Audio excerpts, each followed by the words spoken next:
Training Tomorrow's Leaders, it is an organization that was set up in 2011 through the work of David and Barbara Kalb.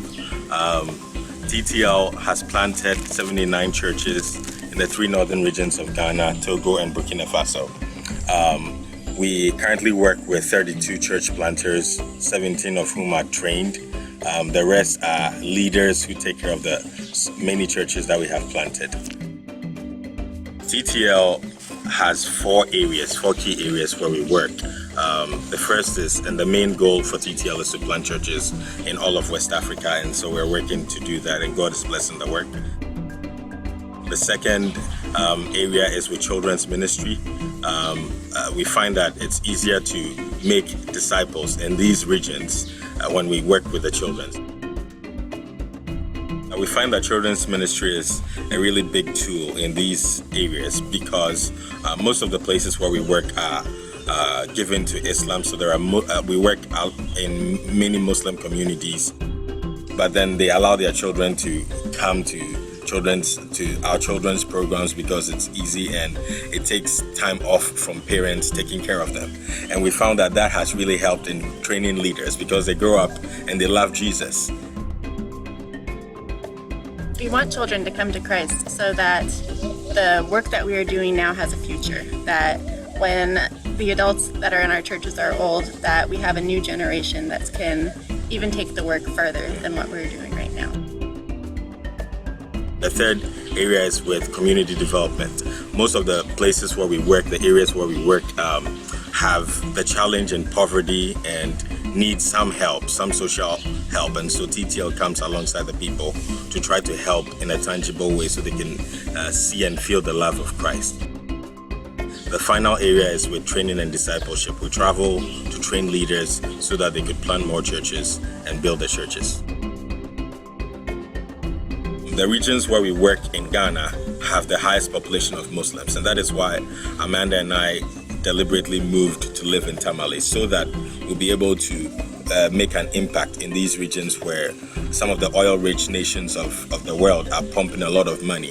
Especially in Ghana, they're building mosques, having several interventions for the people so that people would become Muslims. And it is good for us to also come here, and through the grace of God and through your prayers and your support, we are able to work with them so that they would come to know the saving knowledge that is in Christ Jesus.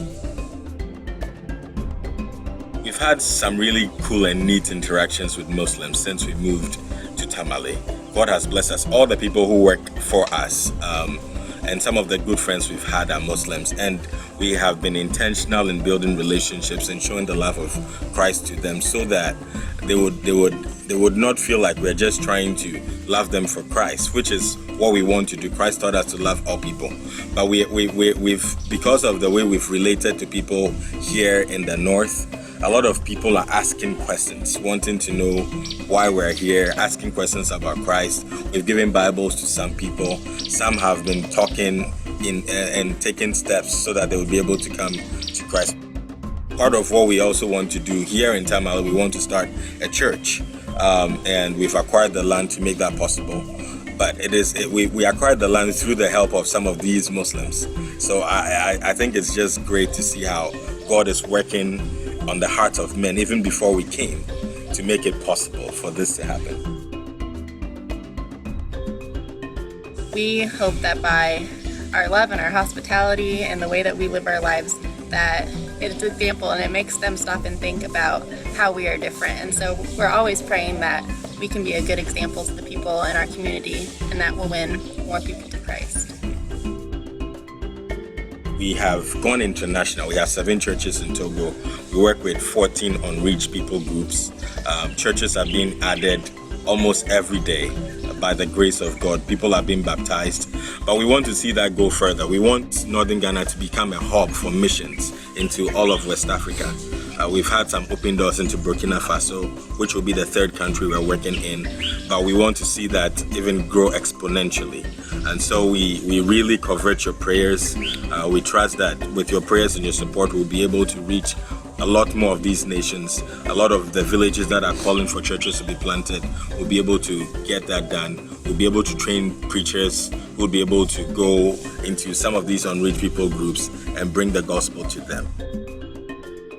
In the book of Habakkuk, chapter 2, verse 14, it reads that, "For the earth will be filled with the knowledge of the glory of God as the waters cover the sea." We want all of Africa to be filled with the knowledge of the glory of God, just as the waters cover the sea. And that is our prayer. That is our heartfelt need to see that happen. And we know that you can help make that possible.